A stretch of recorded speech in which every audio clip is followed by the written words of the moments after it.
Et voyez, les aveugles retrouvent la vue et les boiteux marchent, les lépreux sont purifiés et les sourds entendent, les morts ressuscitent et les pauvres reçoivent la bonne nouvelle.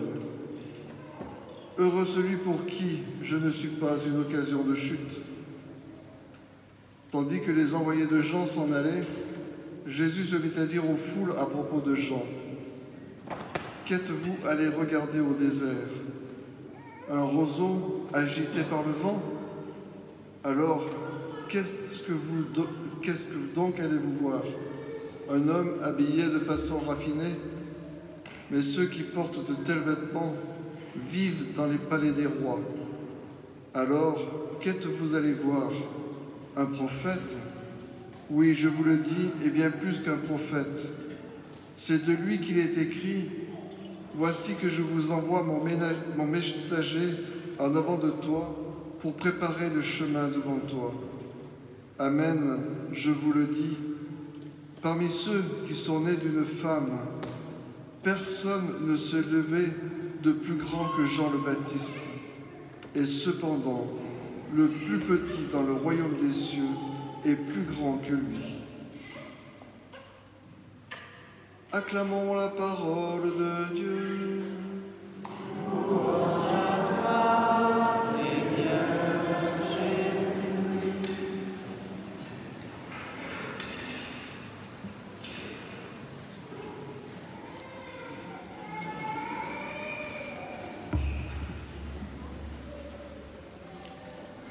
Frères et sœurs, chers amis, aujourd'hui, j'ai demandé aux étudiants quel chasuble ils voulaient que je mette ce matin.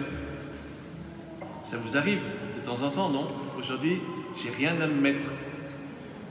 C'est vrai que ces ornements qui sont roses ne servent que 2 fois par an. Alors il faut être attentif, il faut bien calculer. Il ne faut pas oublier de les prévoir.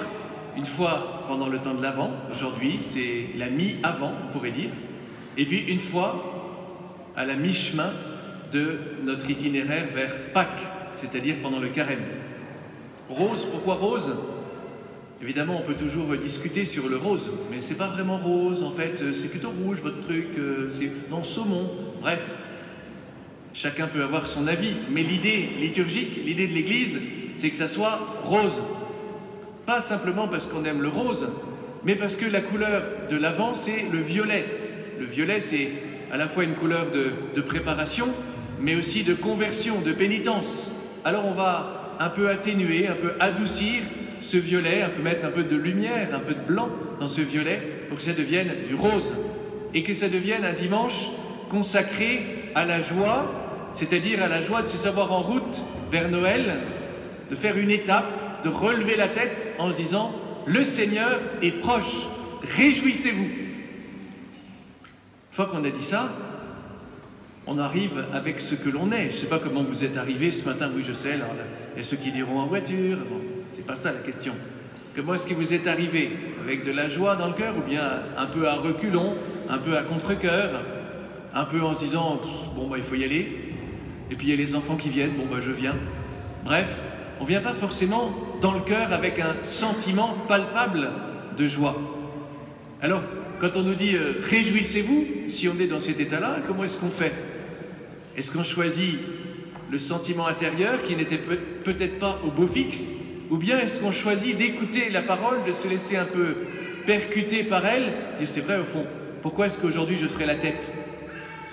Est-ce que d'ailleurs ça vous est arrivé dans vos confessions, c'est bien de se confesser, de dire j'ai manqué de joie?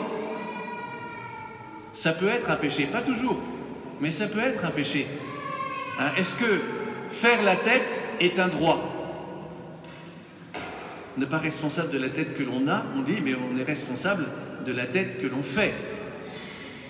C'est peut-être pas grand-chose, mais un sourire, en tout cas quelque chose qui, sur le visage, distingue, marque la joie, ça illumine un visage. Pourquoi est-ce qu'on doit se réjouir sur commande aujourd'hui, même si c'est pas si facile que ça? Bien parce que Jean-Baptiste nous le demande. Alors c'est original, parce que est-ce que Jean-Baptiste est un personnage joyeux? On l'a déjà rencontré la semaine dernière. Il nous donne rendez-vous au désert. Par définition, il n'y a rien au désert, pas un endroit sympathique. Il a un style un peu rugueux, il est vêtu de poils de chameau, il a un régime original, il mange des sauterelles, et en plus, il a un message assez dérangeant, il nous traite d'engeance de vipères, il nous dit que si on ne se convertit pas, on va brûler au feu qui ne s'éteint pas. Et on nous dit, Jean-Baptiste, c'est l'homme de la joie et des joies spirituelles. On peut en douter, non? Et on retrouve une nouvelle fois Jean-Baptiste aujourd'hui. Et en plus, les enfants qui ont entendu l'évangile nous l'ont rappelé. À quel endroit est Jean-Baptiste? Jean-Baptiste est en prison. Ce n'est pas forcément l'endroit où on se réjouit le plus, un endroit où on souffre intérieurement. On souffre aussi de privation de liberté. Donc, est-ce que c'est en prison que l'on cultive le plus la joie? Sans doute pas. Alors, comment ça se fait qu'aujourd'hui on nous dise, voilà, on vous montre Jean-Baptiste, maintenant mettez-vous en rose et dites-vous, réjouissez-vous? Pas forcément très facile. Alors, la mission de Jean-Baptiste, c'est simplement de montrer Jésus, de montrer la direction. Voici l'agneau de Dieu. C'est lui qui devait venir, c'est lui qui baptise dans l'eau, dans le feu de l'Esprit Saint. Et voilà que Jean-Baptiste est en prison, et en plus, Jean-Baptiste est en prison, et il se met à douter de sa mission. Il envoie même des messagers à Jésus pour dire, c'est toi qui devais venir, ou bien est-ce qu'on doit en attendre un autre? Est-ce que vraiment, c'est toi? Est-ce que peut-être je me suis trompé? Finalement, ma mission, je me suis complètement trompé, j'étais dans l'erreur, c'est raté. Tout ce que j'ai fait, à quoi ça sert? À quoi ça va servir? Envahi par le doute. Alors avec le doute, le découragement, on arrive vraiment dans le contraire de la joie. Pourtant, Jean-Baptiste, c'est aussi celui que l'on appelle l'ami de l'époux. Ah, si on parle d'un mariage, il va y avoir quelque chose d'un peu plus joyeux, je dis au moins au début. L'annonce d'un mariage, c'est quelque chose d'heureux. L'ami de l'époux, c'est qui?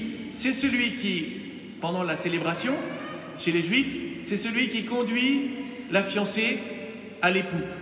Nous, on dirait c'est le papa de la mariée. Mais l'ami de l'époux, c'est celui qui organise ce cortège, qui prépare et qui amène celle qui doit épouser l'époux jusqu'à son promis.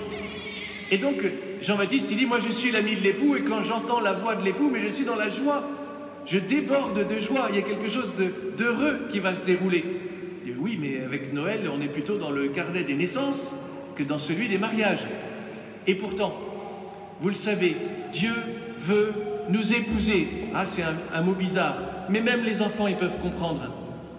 Peut-être vous avez entendu parler d'un petit Vietnamien qui a vécu il y a une 50aine d'années, qui s'appelait Van. Et il avait un lien très fort avec Jésus. Jésus lui parlait. Et Jésus lui a demandé un jour, oh, c'était jamais des questions très compliquées, on pourrait la poser à chacun d'entre nous. Est-ce que tu sais ce que ça veut dire Jésus? Même nous, on pourrait dire, ben oui, je crois, ça veut dire Dieu sauve, ce qui est juste du point de vue du catéchisme. Mais Van, il ne savait pas trop. Et Jésus lui a dit, eh bien Jésus, ça veut dire, je suis l'époux de ton âme. Je t'aime tellement que je veux épouser ton âme. Je veux lui donner tout l'amour qu'on peut imaginer. C'est ça qui va se passer. C'est ça que Jean-Baptiste nous annonce. Jean-Baptiste, c'est celui qui montre la direction, qui montre Jésus. Réjouis-toi, prépare-toi, courage. C'est vrai que c'est quoi cette prison? Parce qu'on pourrait dire, nous on n'est pas en prison. Qui n'a pas dans sa vie des choses qui l'emprisonnent?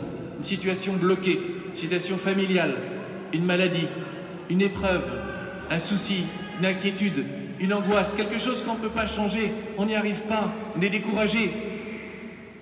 Vous savez, quelquefois on dit qu'il faut soigner cette maladie qui s'appelle l'aquabonite. Je ne sais pas si vous êtes atteint de cette maladie quelquefois. L'aquabonite, c'est, au fait, à quoi bon tout ça? À quoi ça sert? Et Jean-Baptiste dit, ben courage, Dieu est là, il t'aime. Et dans cette nuit de ton cachot, de ta prison, c'est peut-être ton péché. Tu as essayé de te convertir et puis ça ne marche pas. J'ai essayé, même plusieurs fois, ça ne fonctionne pas. Et Jean-Baptiste, c'est précisément celui qui te dit, courage, celui qui t'aime, qui te relève, qui te pardonne, qui te guérit, qui te libère, il arrive, courage. Je regardais les catéchumènes en parlant de Jean-Baptiste, parce que pour être catéchumène, c'est-à-dire pour décider, c'en est une décision, c'est pas facile de prendre cette décision.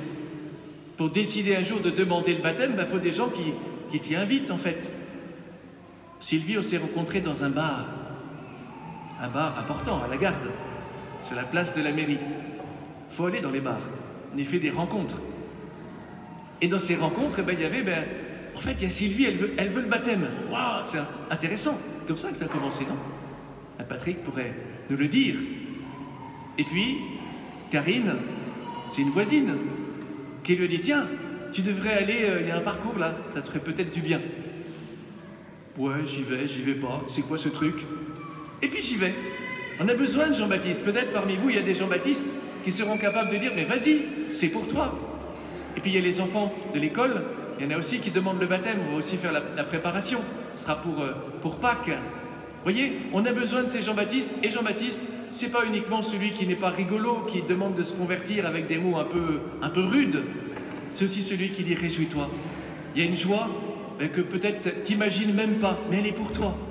Tu pensais ne plus être capable de joie, de te réjouir, que dans ta vie, bien c'était la nuit, l'obscurité complète. Tu dis, il y a de la lumière. Et c'est précisément ce rose qui vient nous le rappeler. Courage, relève-toi, il vient. Amen.